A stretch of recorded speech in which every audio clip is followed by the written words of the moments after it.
Clear.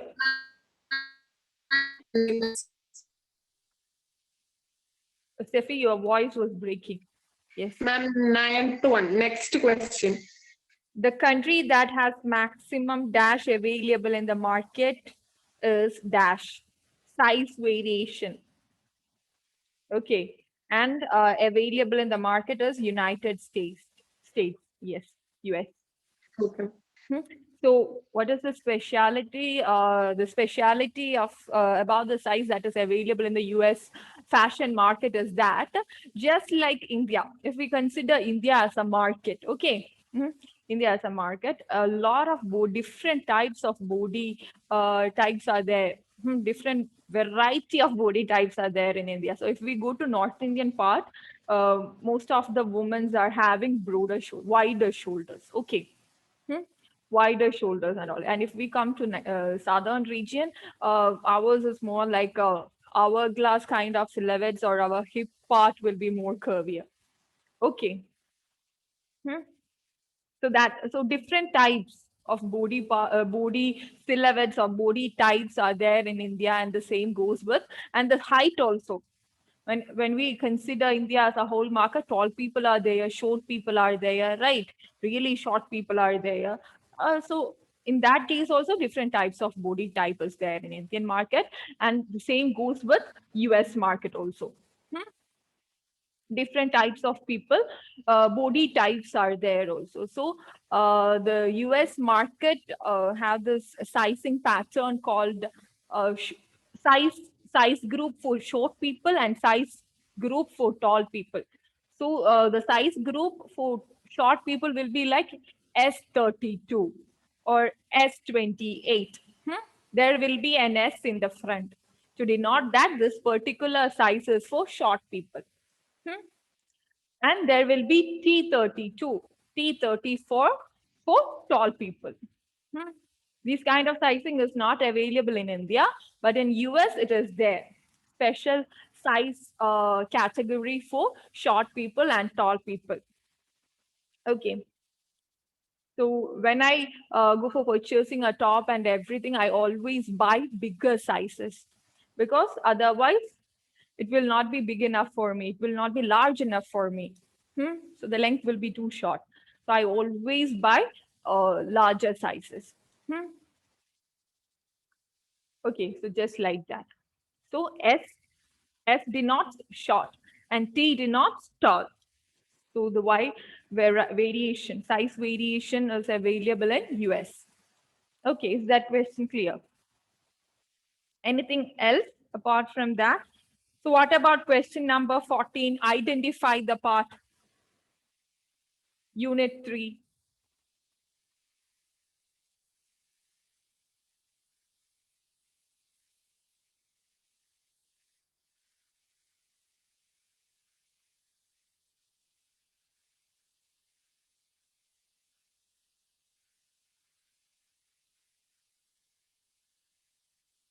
Not unit 3, unit 2, unit 2. Okay, unit 2, 14th question. Identify the part. It's crouch depth. I hope you got it. Right. Okay. And the 15th question answer is dot manipulation. The image below depicts which process? It depicts dot manipulation. Am I right? Okay.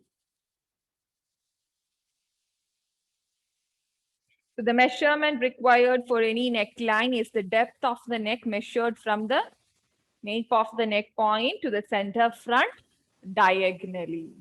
Here to here. This is, okay, center front point. Yes. So which are the 5 elements of it? Which are the 5 elements of it? Which is the right option?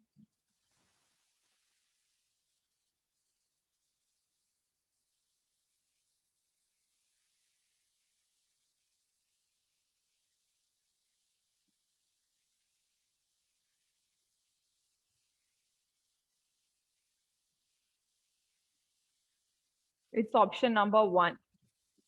Grain, set, line, ease, and balance. Okay. So just let me switch on the fan.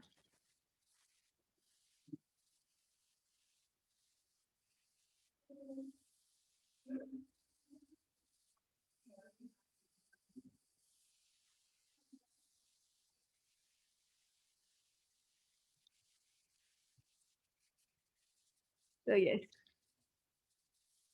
Any other doubts? Ma'am, fourth question. Fourth question, same paper, right?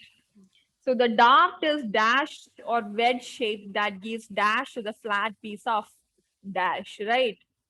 So the dart is a triangular or wedge shaped that gives shape to the flat piece of fabric. Option number 4. So as you know, the dart shape, it is triangular, right? Hmm? Why are you giving a dart for the shape, to emphasize our curves? Hmm?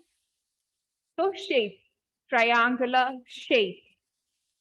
To which, to what are we giving this dot or this shape? We are giving shape to a plain fabric, flat fabric. So that is the answer.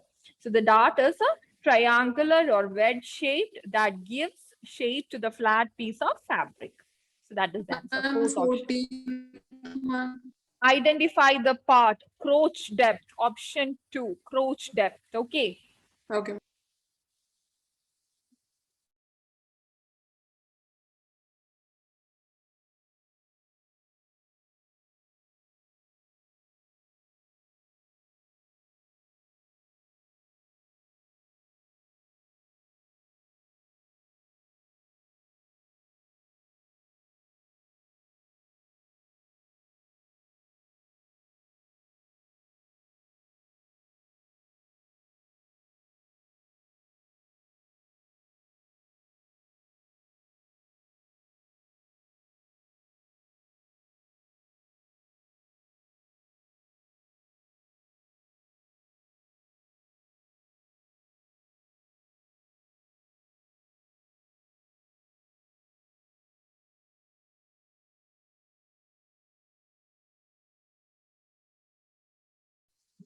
So yes, we were discussing about which question?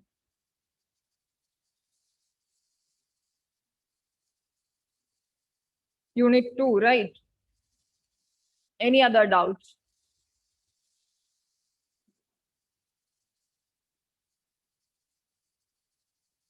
Ma'am, the That 13th question.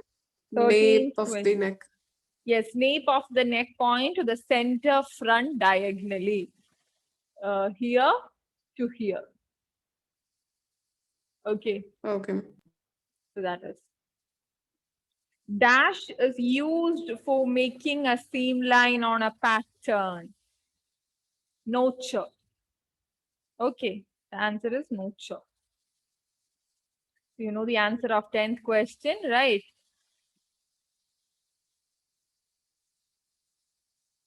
7 also, you know. So which one of the following statement is true? 6th question. What is the answer? Which of the following statement is true? First step. Pattern making is the process of transforming a design into its constituent flat pattern pieces and then drafting them out. Yes, that is the answer. You can expect this type of questions, okay? Not the exact one, of course, but you can expect similar questions. Yes. Muslin is used for dash a pattern and is also also called the, yes. What is the answer? Unbleached cotton. Yes, test fit and unbleached cotton, option 2. Okay.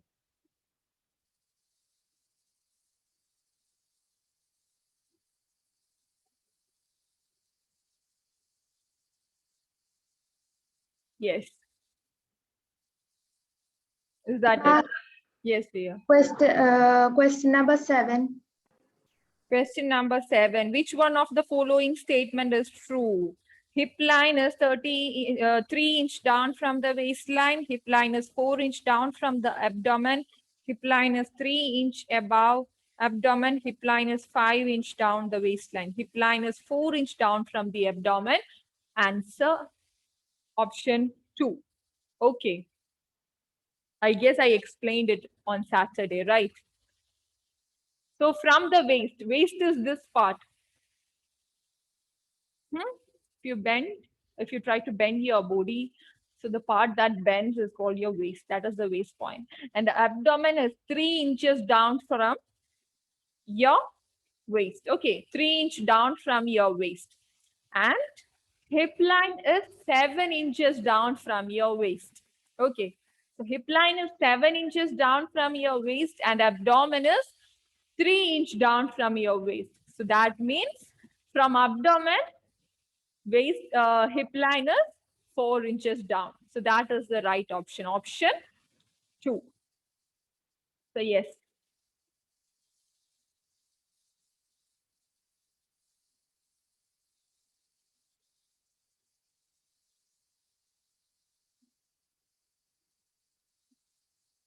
Any other doubts?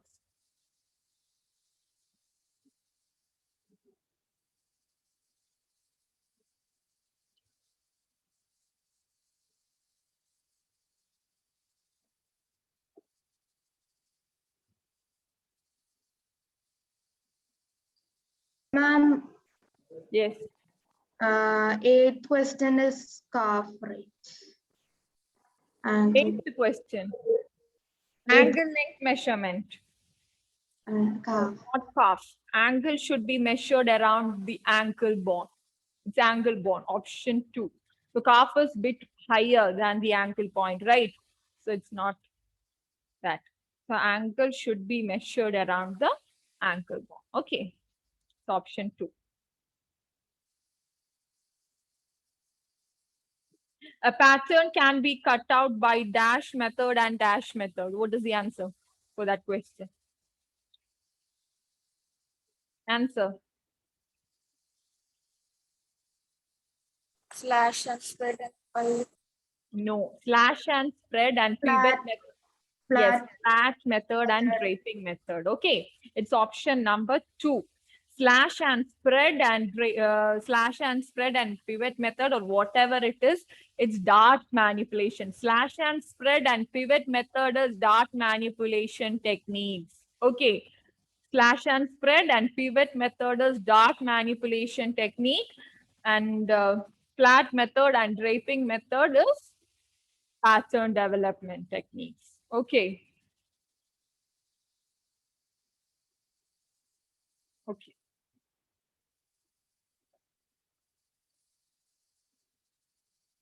Pattern is a dash of a garment. Second question.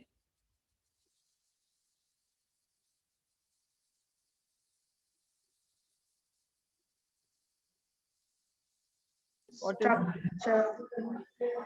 template? Okay, it's template. That's why the options will be really confusing. Okay, the template. Who is the author of the book Modern Sizing and Pattern Making for Women's and Children's Garment? Philip Yes, Kinnick. Philip Kinnick. Okay. So anything apart from these things? Any doubts?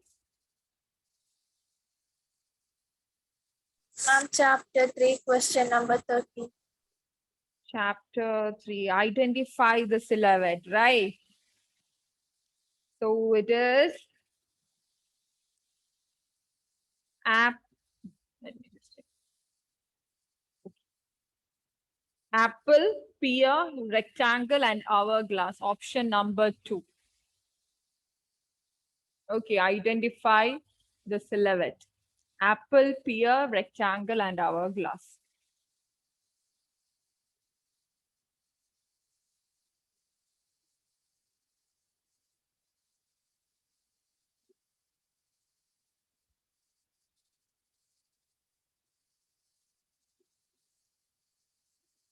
Dash is a French word for ready-to-wear garments, which is the French word for, yes, pret-a-porter. Dash is a French word for high-class dressmaking. Haute couture. What is mean by atelier? Yes, that is right, haute couture. What does mean by atelier?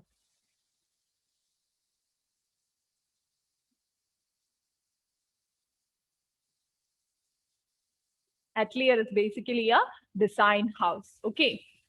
So that is what atelier means.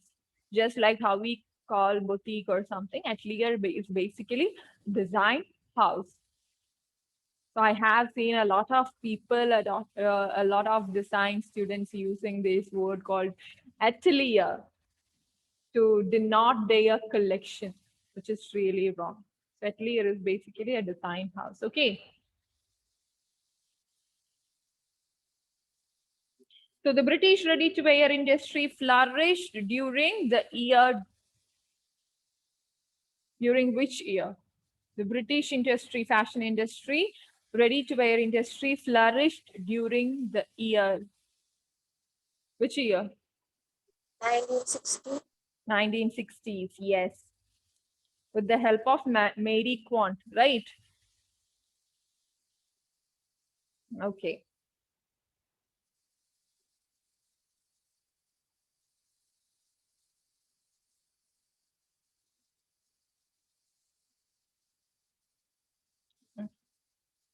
Nothing else is there.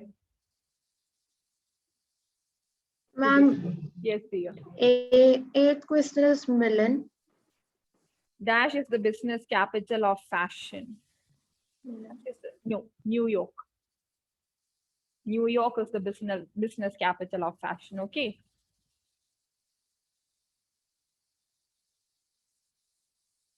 New York is the business capital of fashion. The oldest fashion capital is Milan. That's what we discussed in the beginning. The oldest fashion capital is Milan. Hmm? The oldest fashion capital is Milan, and the business capital is New York. Okay. So which provides the highest economy. So like that. So the business capital of fashion, that is New York.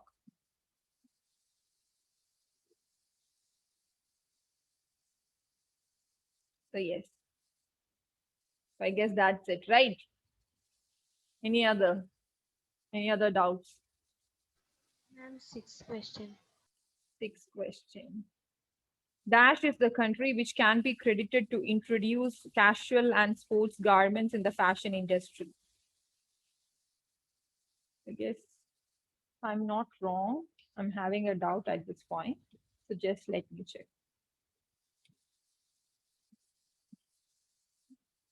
I think it's London. Okay. I'm not sure. So just let me check.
Ma'am, it's New York. It's New York. Okay. It's New York. They introduced these things like fashion industry and those which are today synonymous with casual wear and worldwide. And that is the answer, right? New York. Thank you. So question was, Dash is the country which can be credited to introduce casual and sportswear garments in the fashion industry. So New York, right? New York is the country which can be credited to introduce casual and sportswear garments in the fashion industry. Yes. So any other question?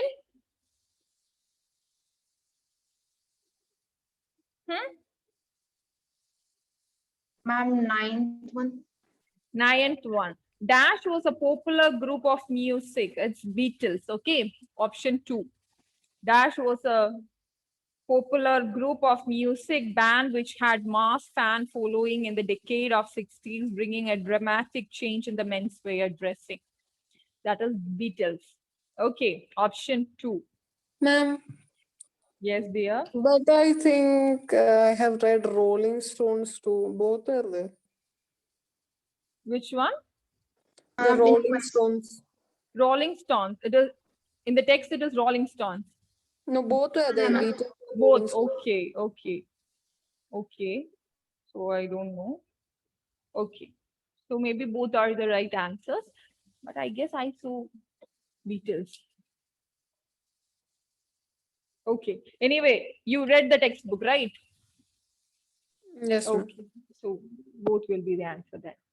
So Rolling Stone and Beatles. Yes. Both the bands are from 1960s only.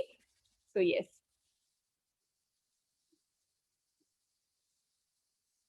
So then you know the answer for 10th question. It is 2. Option 2. And of course, you know the answer for 11th question. And 12th is also easy. Dash is a casual, non-collared or collared shirt made up of knitted fabric. What is it? T-shirts only. Okay. So I guess now everything is clear, right?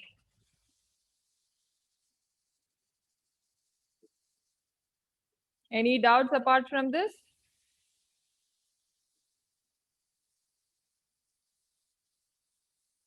Hmm?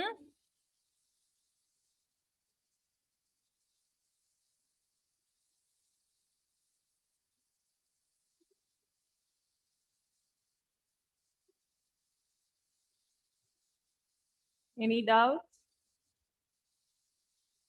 No. So shall we okay, 8 more minutes are there. So we will just give a kickstart to communication skills. Okay. We will just start with it. So what is meant by communication? What is communication basically? What is communication basically? Okay. What is it? Hmm? What is it basically? What is it? What is meant by communication? Sharing your ideas, thoughts, and opinions to others. Yes.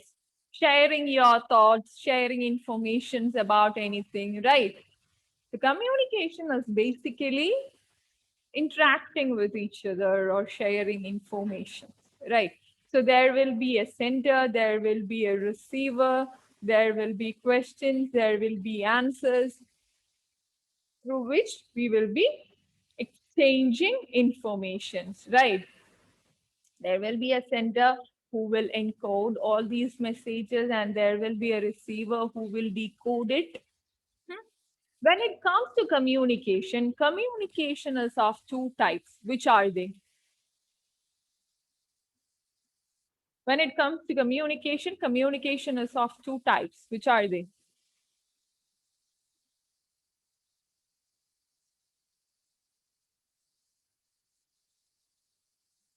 Verbal communication and non-verbal communication. Okay. So when it comes to communication, communication is of two types, verbal communication and non-verbal communication. So what does it mean by verbal communication?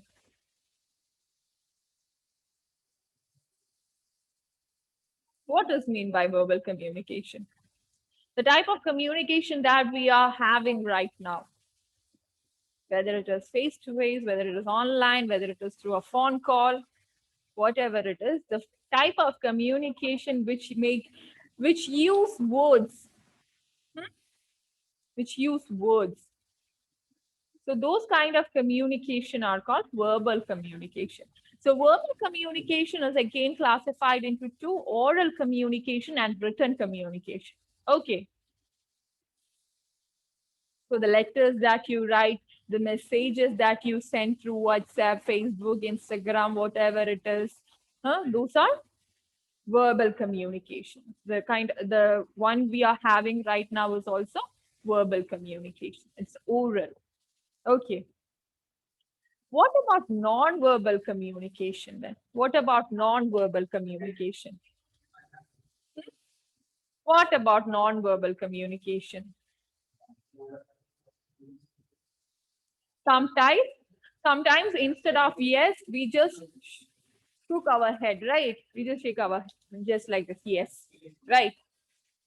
Instead of saying yes, we just shake our head, yes. This means yes, and this means no. But the message is conveyed, right? So through gestures, through your body postures, through your expressions, and all, you can just convey your message. And just by raising your voice, you can just, you are not supposed to do that to your younger ones, right? Mm. You can just show that you are angry. You are not supposed to do that particular thing, whatever he or she is going to do. And in the class, if you are sitting like this, that means you are not interested.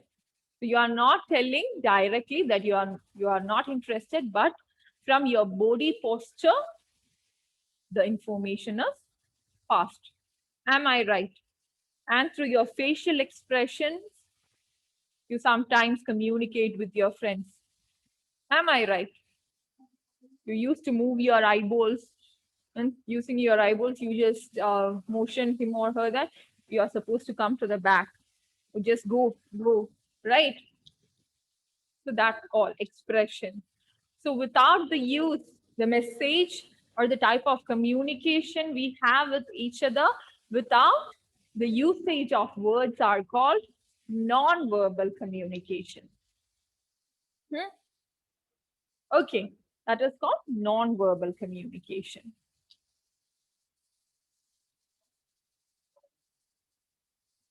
So the key skills. So the key skills for improving for an effective communication, the key skills that is required for an effective communication or to improve your communication skills are that. So when you are a newborn baby, you just know how to cry. You just know how, then later you will just learn to make those sounds, baba, bibi, right? Then later, you learn to speak. You learn to speak. If your parents are Malayalis, then you automatically will learn how to speak Malayalam, right? Then slowly we will learn other languages like English, Hindi, Tamil, whatever it is. If you are a multilingual person who knows more than one language, then mostly you learn those languages by watching movies, to the class, by attending classes, right?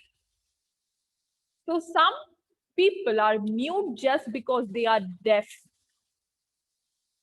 Okay, majority of people are mute just because they are deaf, they can't hear. So in order to learn a language, you need to hear, you need to listen to something, right? So the first is listening. Hmm? First, first skill is listening, then speaking, writing, reading. In such a way, you can improve your communication skills. Hmm. What if I'm a person who only knows Malayalam? I got a job somewhere outside Kerala and I don't know any language apart from Malayalam. What am I supposed to do? Yes, I can communicate using sign languages or whatever it is. I can just show I need water, I want something, right? But how will I communicate? How will I ask them, I want to go to this place, and how am I supposed to go? I can't even get a taxi, right? Because I don't know how to communicate with that particular person. So knowing more than one language will really help you with communication. The communication skill is really important in this society. Am I right? So yes. The communication or verbal and non-verbal communication. And now we know the skills that are required for effective communication. So build a good communication skill. The next, yes, it's time. It's already time, but I will just stop with one more thing. So the skills that is required for effective communication to for an effective communication is like the whatever message that you are going to convey should be clear, should be concise, should be accurate. Okay, so in that way, you can really create or develop an effective communication. Hmm? Okay. So yes, we will discuss everything else in the upcoming session. So it's already time for us to wind up the class. So bye guys. Do well with your examinations. If you have any doubt, please feel free to contact me. Okay. Bye. Thank you. Thank you.